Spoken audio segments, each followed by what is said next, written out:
You're welcome to another episode of The Journey. Of course, with one of the Africa's biggest defender, player, all the way from South Africa. Talking about Mark Fish. Mark Fish, welcome. How are you doing? I'm very well, thank you.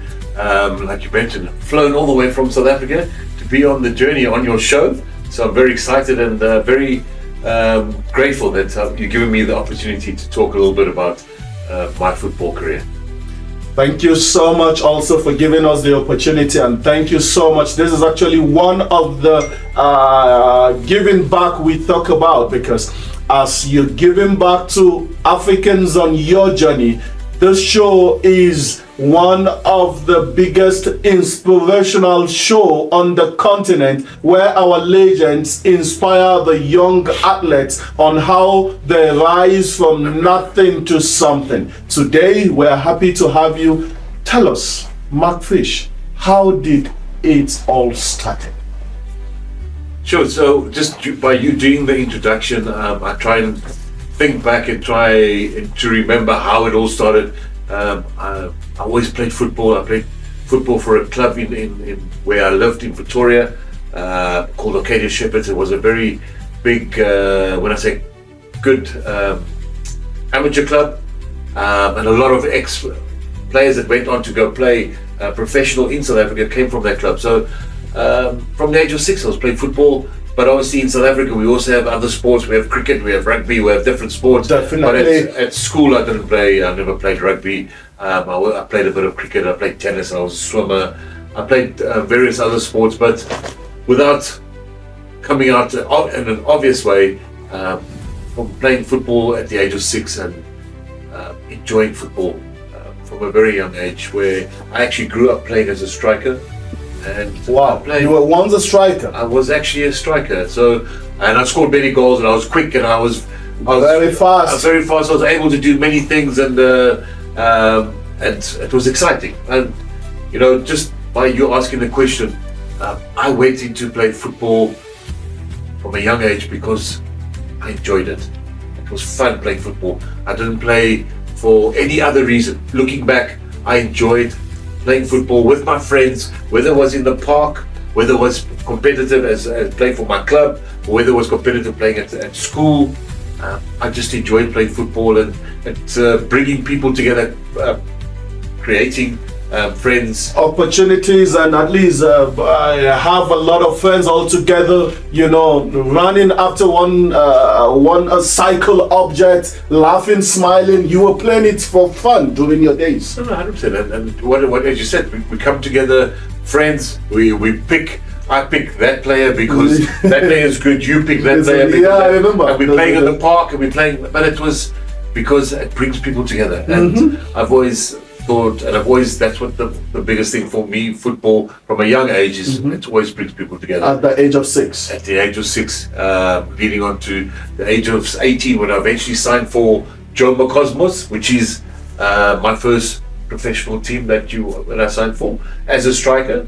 You signed for Jomo Cosmos as a striker? I signed as a striker, and needless to say, Jomo signed me to replace my late great friend Philemon Chippa-Msinga, because he had moved on to another club. Okay. And that was never going to happen. The great Philemon was never going to replace him. And needless to say, after a couple of months, we were in a semi-final of a cup game. Okay. Our central defender got sent off at Cosmos, and Jomo said I was going to play at the back, and the rest is history. I stayed at the back ever since then, and I must say that I played 1 or 2 games in midfield, but I still think midfield was my best position. But yeah, as the story goes, that I ended up being a defender, and I just, even then, going into play for Cosmos, I played football because I loved the game. I loved being competitive on the field, and that's why I played football.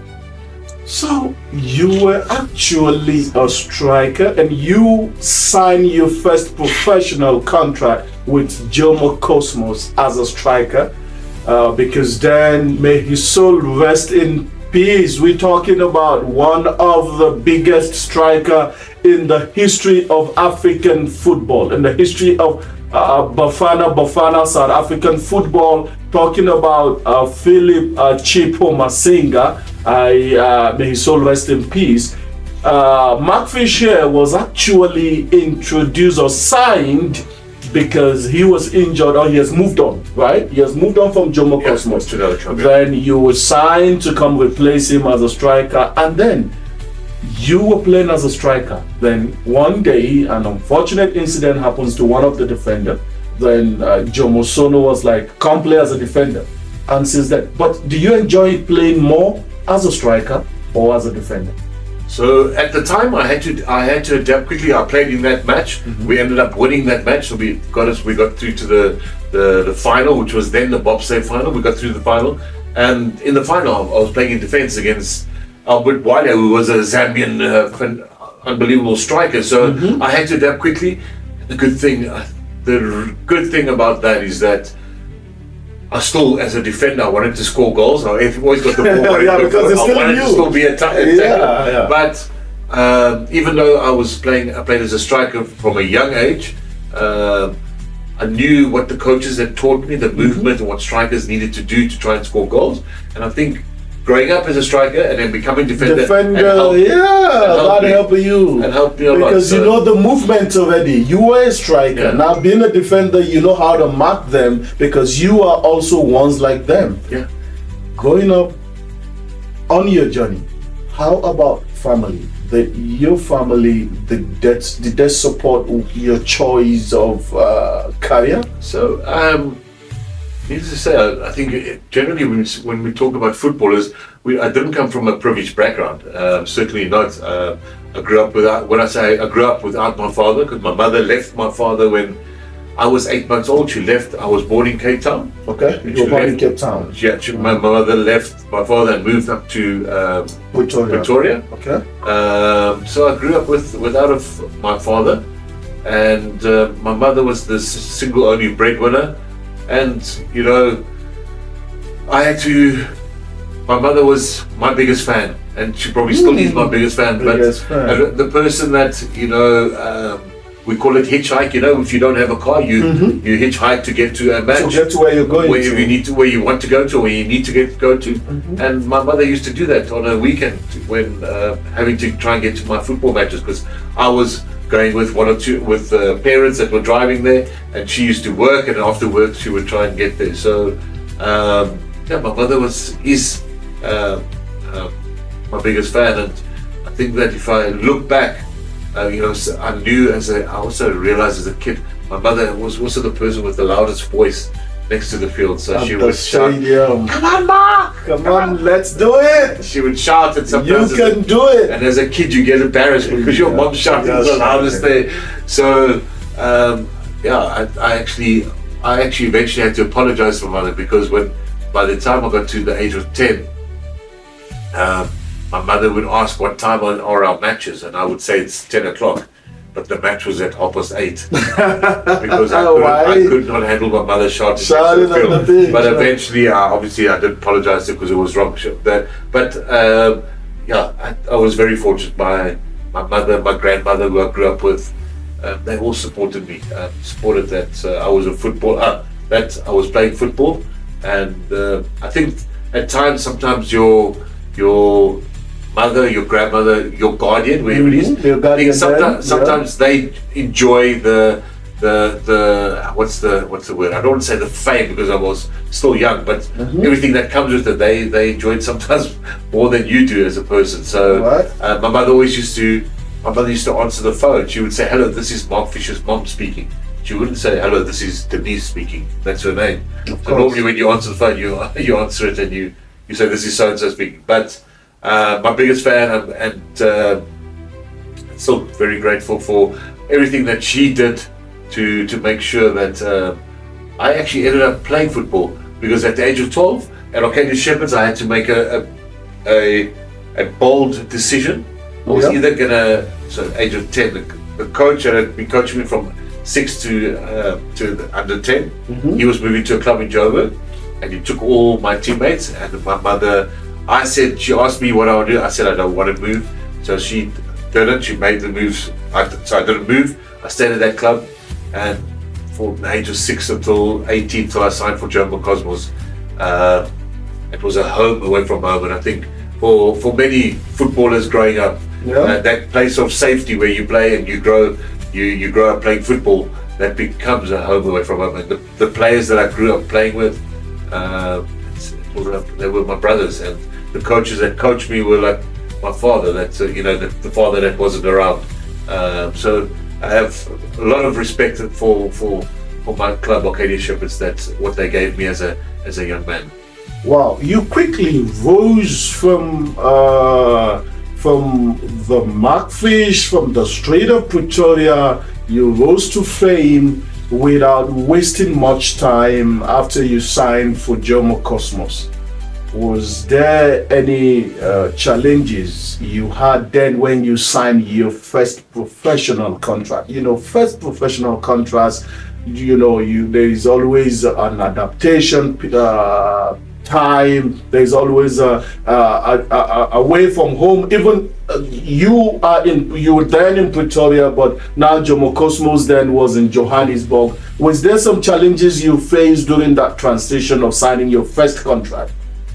So we are all Africans. So we do realize that when I'm signing my so-called professional contract in 1992. That was in 1992. We are slowly moving into changes happening in South Africa. All right.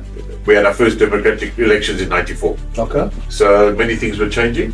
Even though football, we played football wherever. I think the challenge for my close family and people around me was getting to understand that I'm going to play for a team.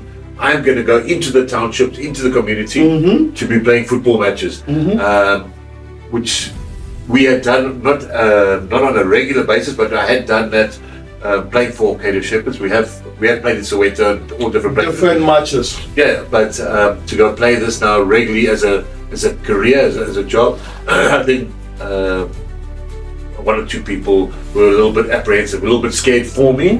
But at the end of the day, is going into the communities and going to play football, something that you love and passionate about, and going to play it in front of people that are passionate and love the sport as well. There's nothing better that you can be doing. So again, the challenges, well, it's like anything in life. We always have challenges, and how do we stand up and take those challenges head on? And head on is playing. Mine was just to play football for Jomo Cosmos, no matter where we play, and do the best I possibly can for them, so that who knows where I could go from there. Moving forward, how did you move from Jomo Cosmos to the national team? How did it happen? So Jomo Cosmos, again, the year, so I now remember, so I got called up once or twice, and then they put me in the squad, and then eventually it was 93 was late 93, and then eventually I got called up to the national team. National team being where I made my debut. We played Mexico in Los Angeles. Yes. The game, anyway, it was a disaster. We lost 4-0. But it was my first cap in America, and it was a very strange game, because when I came on, I played 3 or 4 different positions, and to the point when at the end of the game, Jomo still called me and asked me what position I played. I said, well, first I played right back, then I was there, and it was all different positions. Yeah. So it was a very strange scenario, but yeah, at the age of 19, after only having played a year and a bit as a defender, I got called up and made my debut for the national team So just 1 year as a defender. A year and a little bit. But yeah, it was so. It was obviously an unbelievable achievement, and the excitement and aura of having to and having the chance to play for your country. For your country. Yeah, it was unbelievable. I was very fortunate to have that experience in such a short space of time after converting from, as you said, from a striker to a defender. And that happened in 1993. Okay, now moving fast forward to 1996. you're one of the player who made history with the South African team that won the AFCON. It felt like you wanted to say with the South African team, with the Nigerian team that was not there. You got me that like was that. not there. That felt like you wanted to say. No, Because we always Nigerians didn't get to that level there. No, but you remember Nigeria were banned. So Yeah, they didn't come 96. yeah, so they we didn't always, come there. so always when we see the Nigerian guys, we have that banter. But- and when we have that banter, is that obviously them being the champions from '94, they say they would have come there And win again. We still believe that no one would have beaten us in that tournament in South Africa. But as you said, but for it's very important from my football journey, and it's also important South African football journey. So what happens in '93 is that Cosmos. We play in the what is now Confederations Cup. We lose in the semi-final, but we get relegated as Cosmos. Okay. You get relegated. So then I am, as myself and 4 other players are told. I want to say we are told to go to a team called Orlando Pirates. Yeah. So we go to Orlando Pirates. Because Jomo was relegated. Jomo's relegated. You're not going to stay there. Could move on. So, Yeah, so 5 of us went to Orlando Pirates. Okay. Orlando Pirates in the year of the new country, '94, wins the league. When you were Win the there. local league. We won the local league. Okay. Yeah, up there. Okay. And in '95. Okay. We go win the African Champions League Okay. as Orlando Pirates. Okay. Oh, you won as Orlando Pirates. We won as Orlando Pirates. 95. So the Orlando Pirates badge That's and CAF. what's the one star is the CAF Champions League. Okay. We won that. Okay. So I was part of that. So that's my journey from getting relegated to going to one of the biggest teams In South Africa. In South Africa. Depends who you support, then you will say that's the biggest team, you know what I mean? I understand. And then going winning the Champions League. Because in that time period, I had an opportunity to go on trial to the UK, and then I said no. Once I said no because I want to stay and help Pirates win the Champions League. CAF Champions League then. And before, as well, the chairman, Dr. Ivan Koza, he said no once because he wanted me to stay. So there was a lot happening. A lot happened. That happened when I made that debut for Bafana. Okay. That I'm going to say two and a bit years up until 96. 96. There was a lot happening, and a lot of the good things happened in my football career because as anything in life, life is about choices, and I could have gone earlier, and that couldn't have happened. But I'm part of the Pirates' history. Winning the African Champions League, that's one star that is there. Till date, and that's I actually didn't know, and not just me.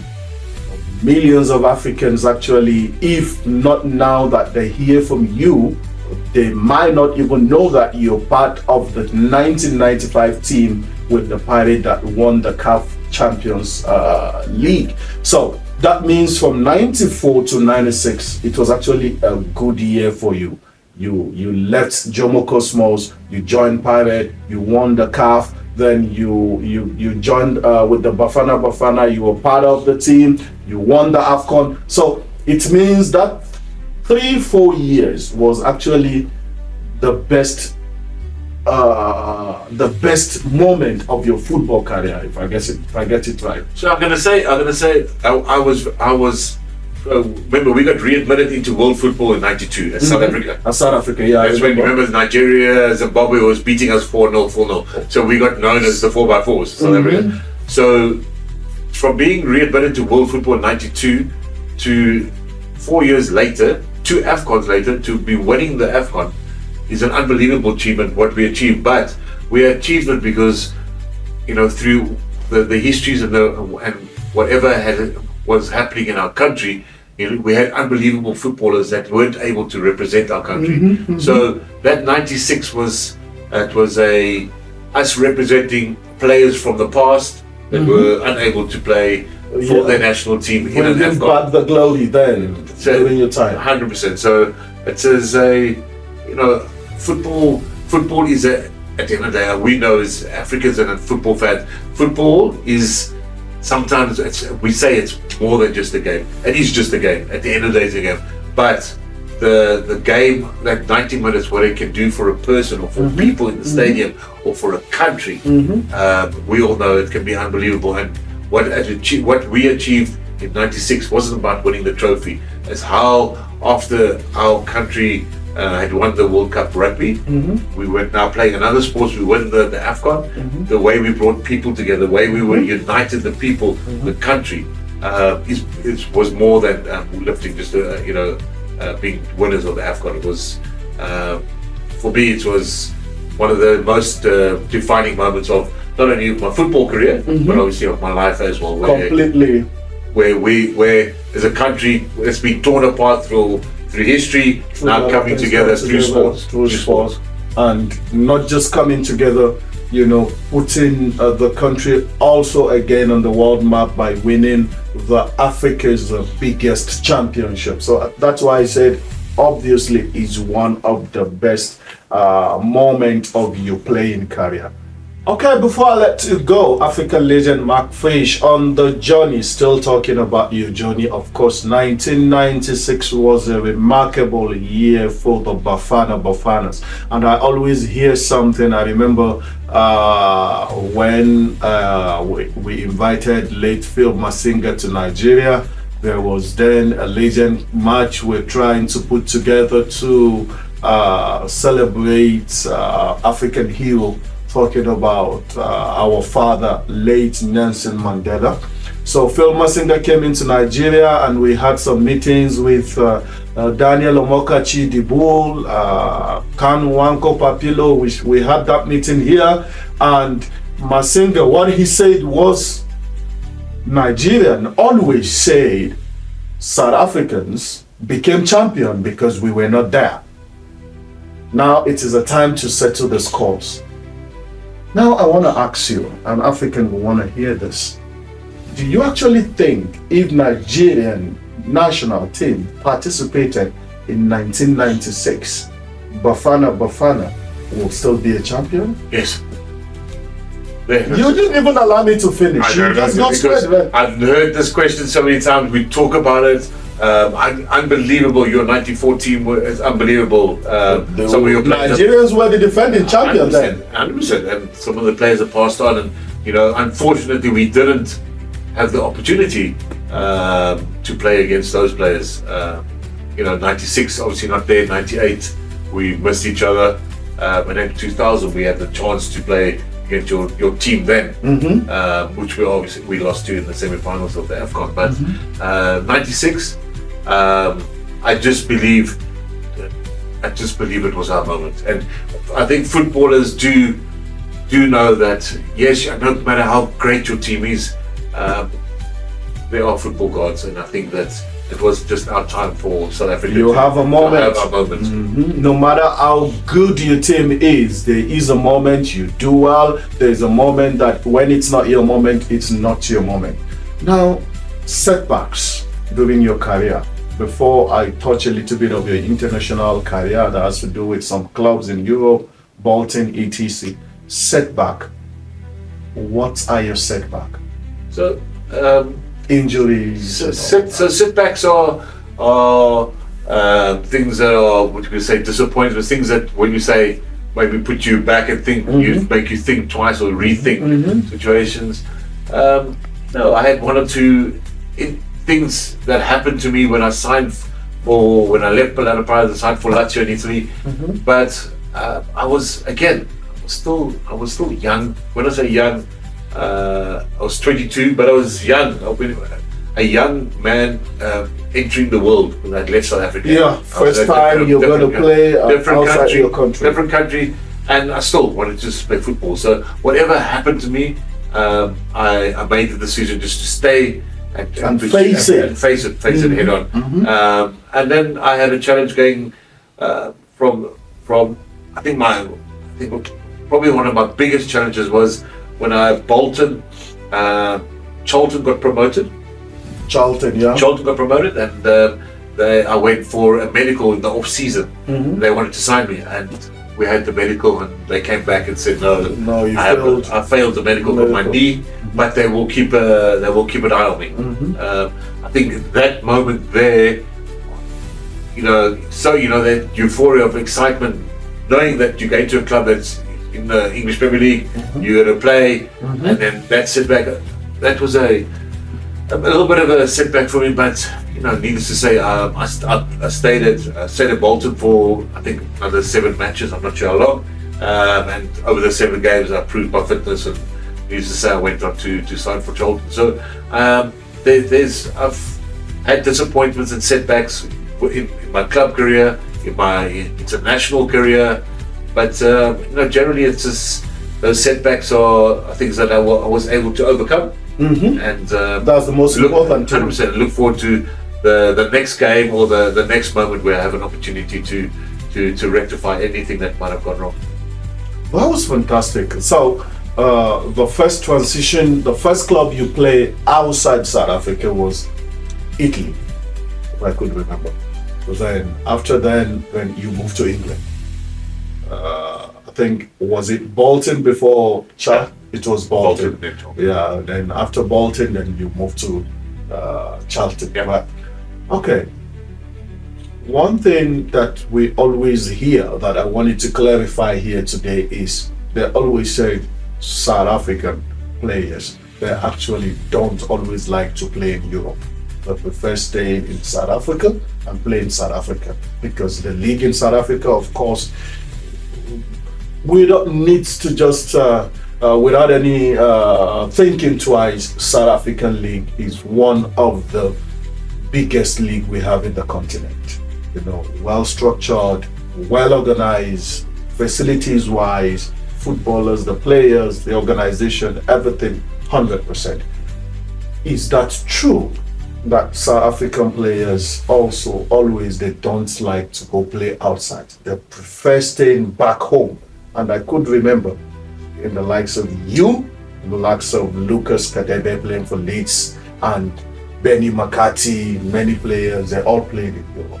But right now, the generation next of South African players, we have few of them wanting to play outside there.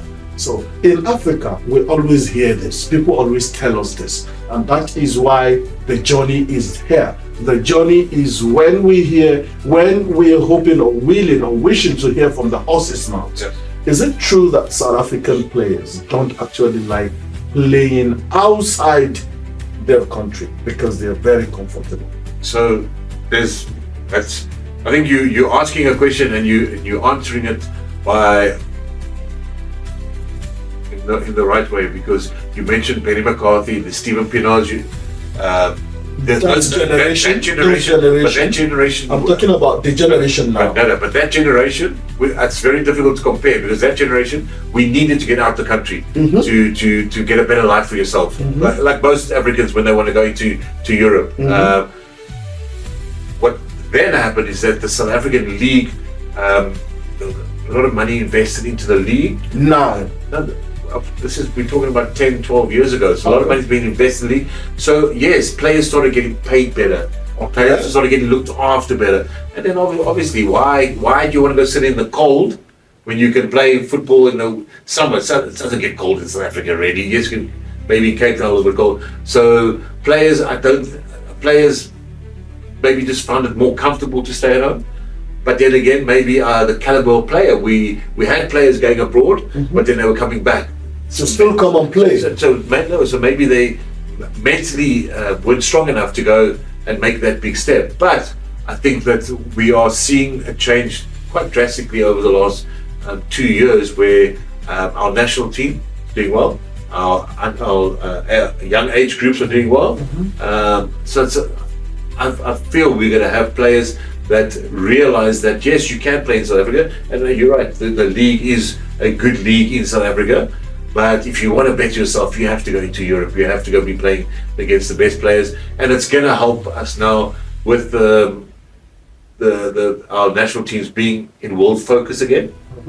So your points, the point systems to get permits and get things that you need to get to look at to play in Europe. So I think the new generation, this now generation, we're going to see more players playing in Europe. All right, and also Legend Mark Fish, you have been an advocacy of a lot of developmental programs in South Africa, the youth and all that. We see you everywhere. What's drive your passion towards that giving back? We see you here and there on the TV talking about the youth teams, talking about the Bafana, talking about this. What drive your passion? People. I think that people gave me a lot as a player. Not obviously this generation. I'm talking about the older generation. Gave a lot. They supported me. They supported my national team. They supported my club teams that I played for. And I think that's now. It's just once I went back on 2006. Slowly, I'm more and more going into the football realm back in South Africa and on the continent. But people, if I can do something for one young person and create a dream or help them get to their dream, then I'm doing something right. So that's people. People are what makes me do what I can possibly do. So my motto is: you get out of life what you put into it. If you put nothing, you're going to get nothing. And the more you put in, yes, there's going to be challenges. Yes, there's going to be disappointments. But we get up and we go again, and we face them head on. Wow, fantastic. What is Mark Fish doing at the moment? Aside from football, besides doing the interview. Yeah, beside my interview. No, I do some work for CAF and it's TSGs at some of the tournaments, but I do football development back in South Africa. I'm trying to unearth one or two really young players with one or two individuals, but yeah, I'm trying to help a kid reach their dreams and also give them the reality of we can't all be footballers. There's also other things that we might have to strive towards. But yeah, it's to give back as much as I can. Finally, before I let you go, 55 countries, a lot of millions of generation young ones out there. What message do you have for the youth of Africa when it's come to not just football, but youth growing up, wanting to rise from nothing to something, from A to Z? What message do you have for the African youth? I think I like the one that I mentioned earlier, what I stand for. What's that saying? You got to stand for something, because if you stand for nothing, you fall for everything. I don't know if that makes sense. But whatever when you brought up by your parents, you got to stand firm in what you believe in. I think the world now is so shaken, so we are for everything and anything. But I think that's stand firm in who you are and what you believe in. Okay, I think this actually is the drive towards Mark Fish journey from the beginning, from the Strait of Pretoria down to the national team, to the remarkable 1996 African champions, driving still on the journey to playing in Italy, playing in England. One question I forgot to ask you: a lot of players comes out of Jomo Cosmos Football Club, and I think that team is actually, I don't know, I want to ask you, it looks like Jomo Cosmos FC is actually one of the most the team that developed talent more inside, because I remember Phil Masenga was from Jomo Cosmos, Aaron Mokena played for Jomo Cosmos, you play for Jomo Cosmos, Benny McCarthy, Jomo Cosmos. No, Benny didn't play Jomo Cosmos. Oh, he didn't play Jomo? You had Linda Buthelezi, you had Harman McKenna. So Cosmos did produce a lot of players. They did. A lot of players. They did. Oh, yeah. Okay. Benny did not play? He didn't play for Cosmos. Oh, okay. But because I when I check, I see a lot, even Zimbabwean players likes of what is his name, Benjani, all of them. Jomo was good at that. He was good at that. Developing players. Yeah. All right. I think then we will also be having Dr. Jomo Sono on this show when the time is right. Thank you so much, Africans. We are done with the first episode with, of course, African legend, Bafana legend, 1996 African champion, one of the greatest defender ever come out of our continent. Talking about no other person but Mark Fish. We're done with him on his journey, the first episode. The second episode will be coming to you when we're ready. But Africans, you can hear what he says. You need to do what you have to do to get there. Make sure that you're doing what is right. Make sure that you are fighting. Never give up. Don't get tired.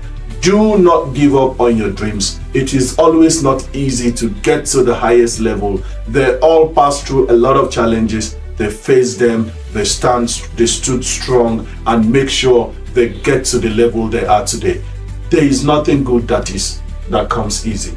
Thank you, Mark Fish. We will be glad to have you on the next episode. Africa, thank you. See you soon. Africa, thank you.